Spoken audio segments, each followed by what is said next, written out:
మీ ఎలాంటి వ్యాపార ప్రకటనలకైనా వెంటనే మా ఛానల్ సంప్రదించండి. నమస్తే. ఈరోజు మన స్టూడియోలో ప్రముఖ తంత్ర జ్యోతిష్యులు, జ్యోతిష రత్న, జ్యోతిష సామ్రాట్ చింతా రుక్మాన్ గదరావు గారు మనతో ఉన్నారు. సో గురువుగారితో మాట్లాడేద్దాం. నమస్కారం గురుగారు. మాతృదేవోభవ, పితృదేవోభవ, ఆచార్య దేవోభవ. ఓం నమో మాందేశ్వరాయ. గురుగారు, సెప్టెంబర్ మాసం విశేషంగా ధనుసు రాశి వారికి ఈ మాసం ఎలా కలిసి రాబోతుంది? పాజిటివ్గా ఉంటుందంటారా, నెగిటివ్గా ఉంటుందంటారా? చంద్రగ్రహణం ఉంది, నెలాఖరులో మనకి దేవీ నవరాత్రులు ఉన్నాయి. ప్రస్తుతం ఎలాంటి పరిస్థితుల్లో ఎదురయ్యే అవకాశం కనిపిస్తుంది ఈ మాసంలో వీళ్ళకి? ఈ సెప్టెంబర్ మాసము ధనుసు రాశి వాళ్లకు చెప్పాలంటే 100కు 100% బాగుంది, 100కి 100% బాగుంది. ఎటొచ్చి వీళ్ళకు అన్ని వైపుల నుంచి అనుకూల పవనాలు వీస్తున్నాయి. ఎందుకంటే చంద్రగ్రహణం 3వ స్థానంలో పట్టడం అంటే 3వ స్థానం పాపస్థానము అంటారు. పాపస్థానంలో పాపగ్రహం ఉండడము మంచిది. అందుకే 3, 6, 11 స్థానాల్లో పాపగ్రహాలు అంటే విశేషంగా యోగిస్తాయి. రాహుకేతువులు, రవి, కుజ, శని గ్రహాలు 3, 6, 11 స్థానాలకు వచ్చినప్పుడు 10వ స్థానానికి వచ్చినప్పుడు వీళ్ళకు ఏ రాశి వాళ్ళకైనా సుఫలితాలు చెప్తారు. ఆ 3వ రాశిలోనే చంద్రుడు, రాహువు ఎందుకు వీళ్ళకి బాగుంది? గ్రహణం వల్ల మొట్టమొదటి ప్రయోజనం వీళ్ళకు పొందేవాళ్ళు నెంబర్ 1. అతి తక్కువ రాశుల్లో గ్రహణం వల్ల ప్రయోజనం పొంది అతి తక్కువ రాశుల్లో ధనుసు రాశి ఉంది. ఎందుకు అంటే చంద్రుడు అష్టమాధిపతి. అష్టమాధిపతి అంటే ఏమి? కష్టాలను ఇచ్చేవాడు అని అర్థం. మాతృ సౌఖ్యం ఉండదు వీళ్ళకు చిన్నప్పటి నుంచి. ఆ అష్టమాధిపతి చంద్రుడు ఏమవుతున్నాడు? బాధించబడుతున్నాడు. అంటే చెడ్డవాడు చెడిపోవడం మంచిదే కదా. మనకు హాని చేసేవాడికి ఏదైనా ఆటంకం అయిందనుకోండి, మనం టార్గెట్ చేయడు, ఆడ ఇబ్బంది ఆడు చూసుకుంటాడు అనుకుంటాం. అట్లా అష్టమాధిపతి చెడ్డవాడు చెడిపోవడం ఈ జాతకంలో ఎవరికైనా మంచిది. ఎవరికైనా అష్టమాధిపతి ఇబ్బందులు పడ్డాడంటే ఏ జాతకులకైనా, ఏ నక్షత్రం వాళ్ళకైనా, ఏ రాశి వాళ్ళకైనా వాళ్ళకి మంచిదని అర్థం. అష్టమాధిపతి ఇప్పుడు ఇంకొక పాపస్థానంలో రాహువు చేత పీడించబడుతున్నాడు. 3వ ఇంట్లో రాహు రాజయోగం, పాపగ్రహం 3వ ఇంట్లో రాజయోగమే. అదేవిధంగా అర్ధాష్టమ శని ఉంది. ఇప్పుడు శని వక్రించి 3వ స్థానం వైపే వస్తున్నాడు, విక్రమ స్థానం వైపు వస్తున్నాడు. అంటే అర్ధాష్టమ శని ప్రభావం తగ్గిపోయింది. ఇప్పుడు 3వ స్థానం వైపే వస్తున్నాడు అతను కూడా. అంటే 3వ స్థానంలో 3 పాపగ్రహాలు, అది రాజయోగమే. అదేవిధంగా రాశికి పంచమాధిపతి కుజుడు 10, 11 స్థానాలపైన సంచారం. కుజుడు వీళ్ళకి అనుకూల గ్రహమే. 10వ స్థానంలో నుంచి 11వ స్థానం లాభంలోకి వస్తున్నాడు, అది మంచిది. రాశాధిపతి సప్తమంలో ఉన్నాడు, అది మంచిది. సూర్యగ్రహము 10వ స్థానానికి వస్తూ ఉంది. 10వ ఇంటూ పాపగ్రహం మంచిదని ఇప్పుడే మాట్లాడుకున్నాము. ఇక బుధ శుక్రులు అష్టమాన్ని వదిలేసి భాగ్యంలోకి వస్తున్నారు. అష్టమ స్థాన దోషం పోతా ఉంది బుధ శుక్రులకు. ఈ మాసంలోనే వాళ్ళు భాగ్యానికి వస్తున్నారు.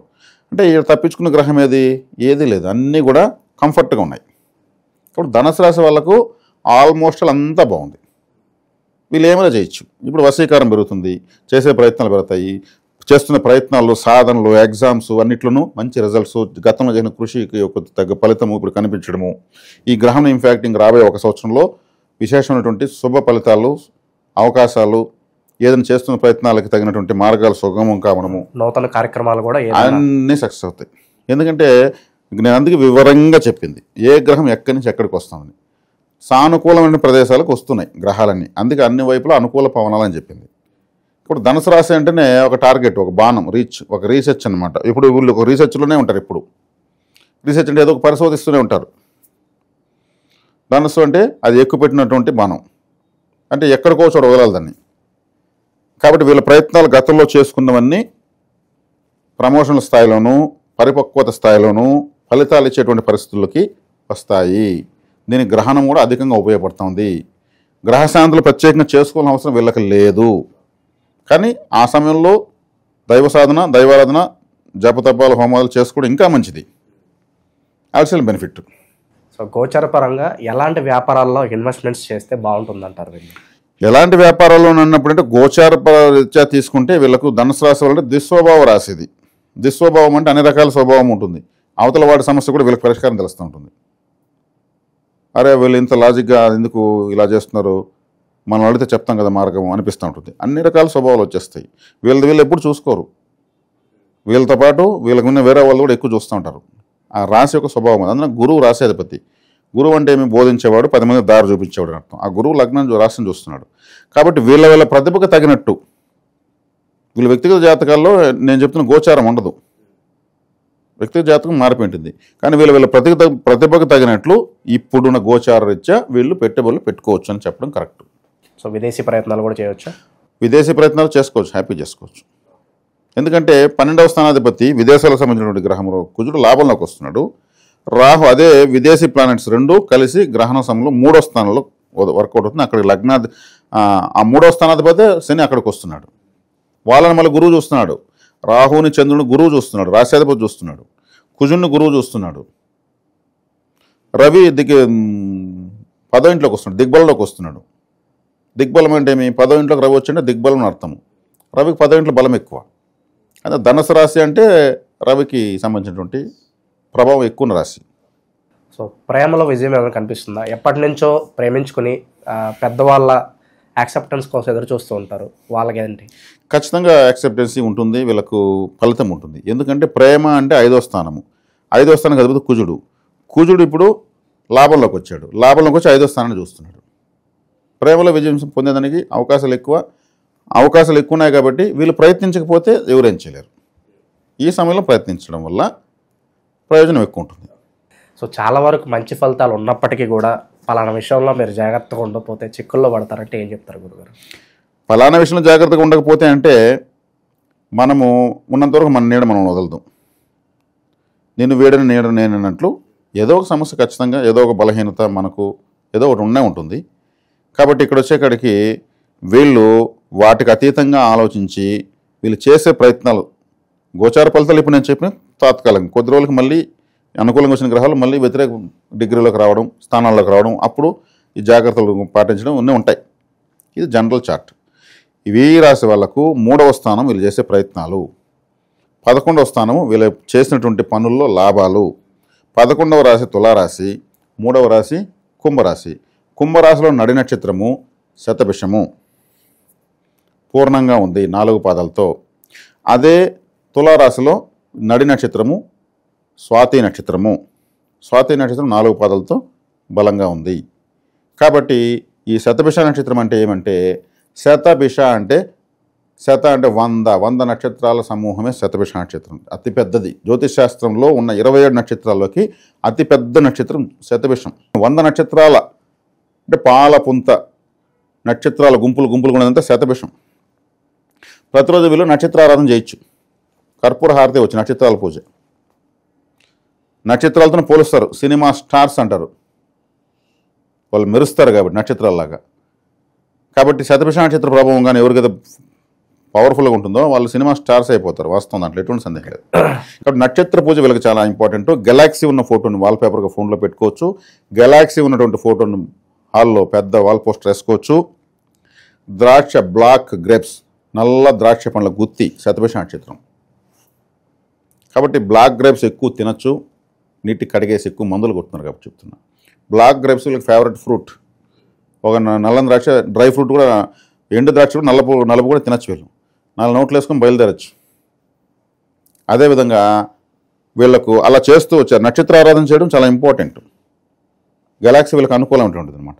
ఆకాశం చూస్తూ రాత్రికి ఆలోచిస్తూ కూర్చోండి, అద్భుతంగా ఈ రాశి వాళ్ళు మంచి ఆలోచనలు వస్తాయి.